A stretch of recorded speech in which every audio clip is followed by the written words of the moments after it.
Thank you, and welcome back to the second segment of the show for today. We're talking to Dr. Lewis Baldwin, and he's talking about African Americans and the election of 2016.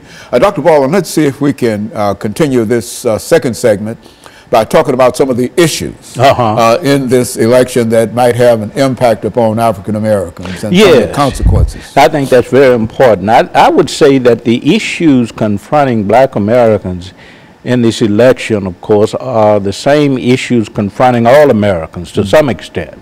We're very interested in education, very interested in jobs, in a living wage, you know, and also issues that have to do with child care, that kind of thing. But when you look at the Black community, you're also taking into account more specific concerns, such as the relationship of the African American community to law enforcement. We know the epidemic of police shootings over the last decade. So Black Americans have a specific concerns about how we might improve relations between the Black community and policemen, of the Black community and law enforcement. And we also have a concern about equality, racial equity in the criminal justice system. And I don't see those issues being addressed very much on either side. Of course, we vote democratically, primarily African Americans do. But if you look at the presidential debates, two debates that have occurred so far, very little has been said about the Black community's relation to law enforcement, and very little has been said about the criminal justice system. Well, it seems to me that very little has been said in terms of policy about many things. Exactly. With this election, but go on. Yeah, how do you deal with issues of poverty, for an example? In areas like Detroit and Chicago, how do you deal with gun violence? Essentially nothing has been said about that policy-wise. So what we're dealing with here is an African American community that is struggling with how to cast their votes. I think most in the African American community will remain loyal to the Democratic Party, but we have to admit that very little has been said about these kinds of issues, about issues of affirmative action, about issues of voter suppression and intimidation. These are the kinds of issues that Black people hold dear. And unfortunately, we haven't seen much of this addressed in the debates between the presidential candidates. But I think African Americans will remain loyal to the Democratic Party. And you know, Dr. Baldwin, sometimes it appears that we've simply forgotten what the suffrage has done for African Americans. Exactly. You know, and I'm just hoping that there will be a renewed attempt on the part of our leaders to further enhance what we're trying to do at the ballot box. Exactly. If you look at the statistics now in the polls, I think we can say that 87% of African Americans will support the Democratic candidate. Of course, studies show since August of this year, 2016, that in some states 0% support the Republican candidate. And I've seen in other polls 1% to 8% for the Republican candidate.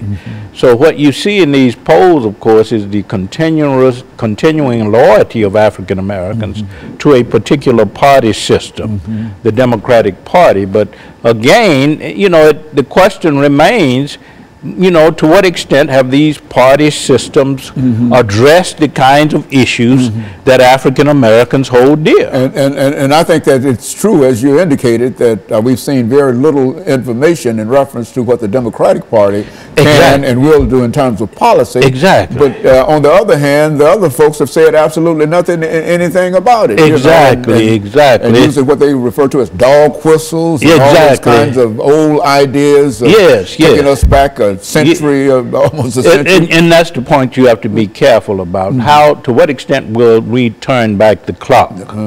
And I think you're quite right that the failure to address these issues means, of course, that what Black Americans feel and what they cherish have really gotten lost in this election cycle.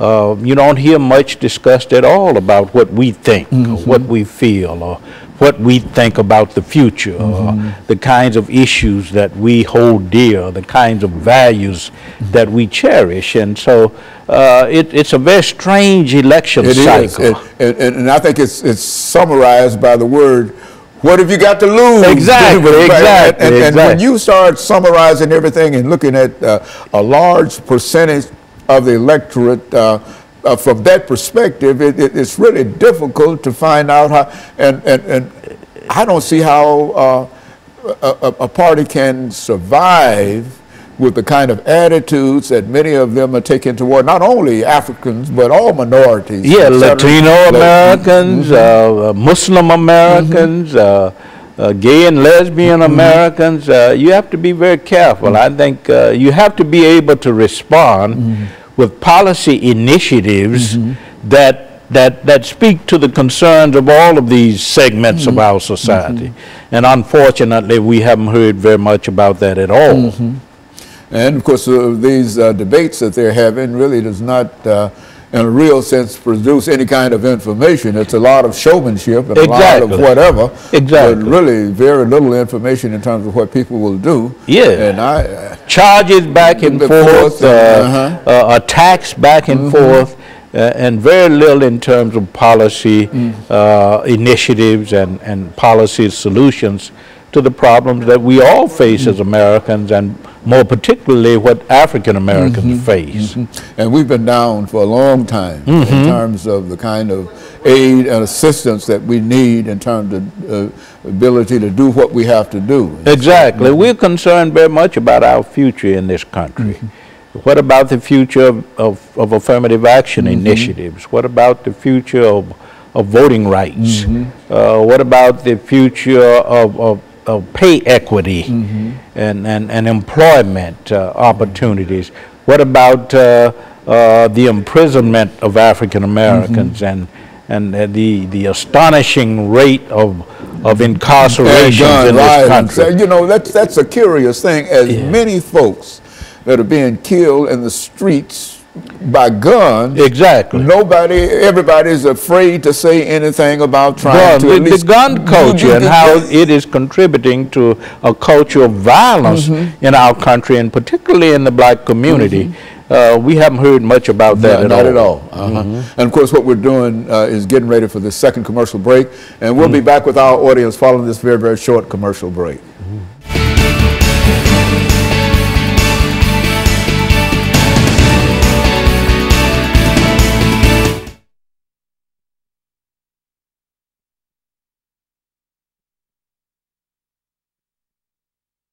People back to work. About personal attacks, you know. And my God, hate. That's what it is. That's hate. Hate. Nothing but hate. That's all it is, man. I mean, you know. And hopefully, I hope it doesn't discourage, and I'd like to deal with that in the last segment. Okay. To what extent this might discourage turnout? I think it's going to promote turnout myself. You do? Oh, yes. Oh, yes. I think that we're going to have the greatest, black folks going to get out and vote. I think, and I think all of the people who have felt disenfranchised gonna get out and vote. Lord, and that benefits the Democratic Party. Yeah, that will benefit the Democratic Party. I just don't see any place where folks are going to stay at home. I mean, this thing has gotten too hot. Oh, yeah, for folks. So you got to say something one way or the other. You know, that's what I told my son. I said, and my grandson, I said, now, y'all, you tell your folks y'all got to get out and vote. I don't care who you vote for. But one other thing we need to deal with, I think, is to the extent to which the third party, the Libertarian Party, with Johnson, the extent to which he's ciphering off some black votes. That's right. That's right. Yeah. But I think Miss Clinton's going to win this thing. I'm sure. That's what all of the folks that I hear on television, MSNBC, CNN, Wall Street Journal, Huffington Post, they all show a victory. And I'm just praying that.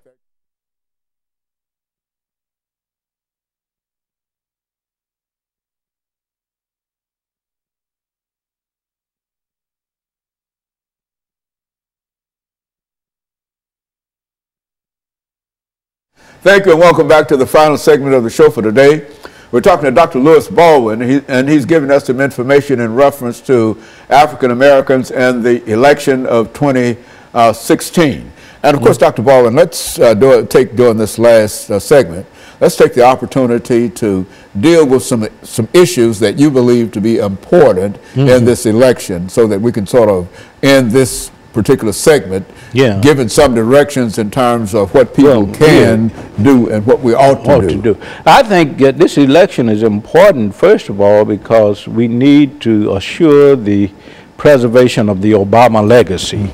Obama has been very intentional about addressing health care issues, about addressing employment issues in the black community, criminal justice issue, the issues that pertain to law enforcement and its relationship to the black community.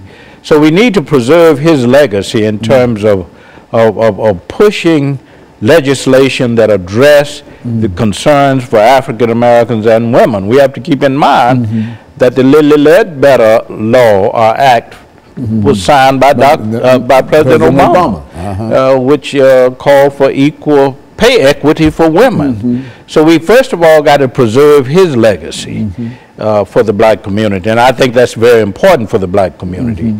Another concern, of course, is how will this election cycle, and particularly the person who wins the office of president, how will that person address issues such as affirmative action, such as gun control, criminal justice, crime in black communities?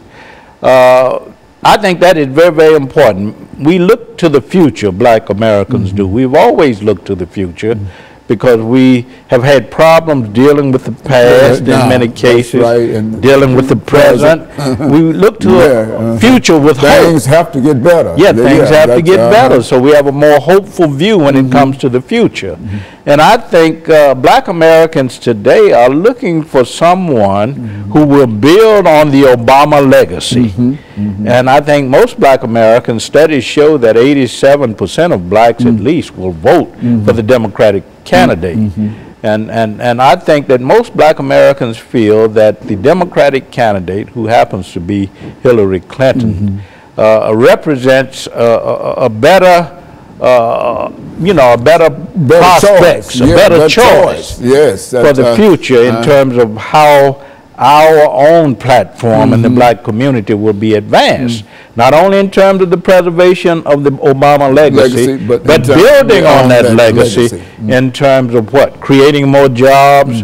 There's unemployment in certain black communities at 58%. So how will the future president address those kinds of issues?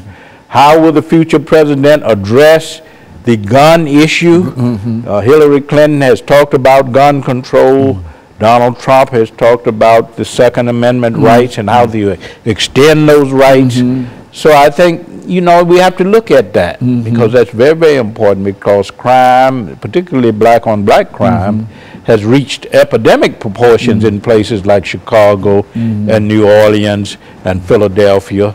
So we have to be very concerned about the candidate who wins and how that candidate will promote our agenda as it relates not only to education and jobs and the Supreme Court very important, very important, pay equity, voting rights, affirmative action. I think these are the concerns that black people bring to the ballot as they vote for our president on November 8th. And I think over the last 5 minutes, Dr. Baldwin, I think that this is an opportunity for black folks and other folks who feel that they've been discriminated against. Disenfranchised. That's right. This is an opportunity for them to move forward. Exactly. And the best way to move forward is to have a good agenda. Exactly. And I think that the Democrats do at least have somewhat of an agenda. I mean, at least it might be on the web page somewhere, but at least it's out there somewhere, and it's not a bunch of well, anyway, I mean, I think it characterizes itself when you talk about the opposite of that. We have to keep in mind now that since the mid-60s, when Martin Luther